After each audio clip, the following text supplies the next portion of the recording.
Sa pool sa CCTV ang pananalasa ng isang buhawi sa Amerika. Winasiwas at pinataob nito ang isang trailer sa Middle Tennessee State University. Wala namang napaulat na nasaktan. Sa California naman, halos lapitan na ng apoy ang ilang bomberong rumisponde sa wildfire. Mahigit 5,000 bombero na ang nagtulong-tulong para apulahin ito. Wala namang nasugatan o nasawi pero pwersahang inilikas ang mahigit 4,000 tao. Kain to the max ka ba pag stressed? Emotional o stress eating ang tawag dyan at mapanganib daw yan sa kalusugan. Ang Fit Track Report hatid ni Katrina Son.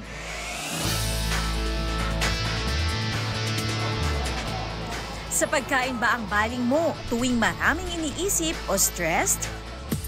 Baka emotional o stress eating na iyan. Si Ricky Ducas Jr. na first responder nung pandemic, naranasan daw iyan. So unconsciously, nagiging coping mechanism ko ang pag-stress eating. Hindi daw niya namalayan na pabigat na ng pabigat ang kanyang timbang hanggang sa nagkaroon dahil sa stress eating. Nagkaroon ako ng cardiovascular problem, nag-heart attack ako. So na-angioplasty ako. Kaya pinilit niyang baguhin ang nakasanayang stress eating. Pagkain din daw ang naiisip ni Elgene Paspe kapag na-challenge sa pagpapatakbo sa negosyo. Kahit pa paano, di ba, parang nababawasan yung stress na nafe-feel mo. Yung paminsan di ka makakolik sa customer. Ayon sa eksperto, pakiramdam ng tao sumasaya siya sa stress eating. Hindi rin daw kailangang marami ang kinakain basta malimit itong gawin. Stress eating na.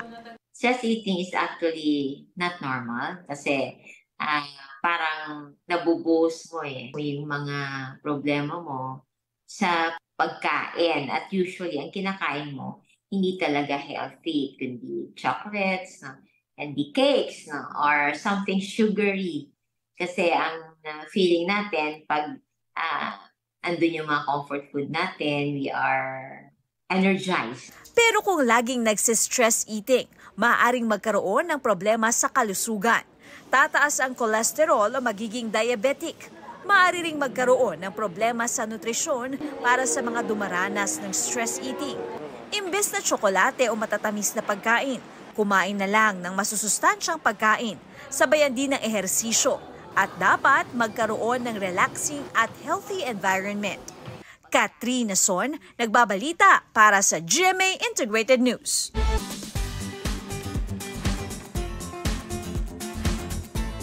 Madalas bang nakakalusot sa gate ang inyong alagang aso? Ang isang fur mom may witty na solusyon para di matakasan ng kanyang fur baby. Pusuan yan sa report ni Oscar Oida. Ang dating asong gala na si Liit, talagang palagala.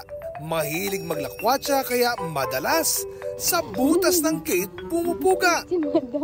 Bigla na lang siya naging palatakas.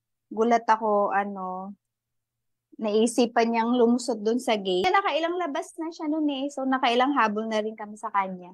Syempre hindi naman safe yun. Kahit lagyan ng screen ang butas ng gate, magaling pumuslit si Liit. Ewan ko, sobrang galing nito Kaya pa rin niyang lumabas. Magaling po siyang yung ngat-ngatin. Ang naisip ng fur mom na si Eloisa, lagyan ng rolling pin sa likod ang kanyang ni-rescue na dog. Sakto daw ang size dahil nang subukang lumabas muli. Takas no more. Huli pero hindi kulong ang posaway na fur baby.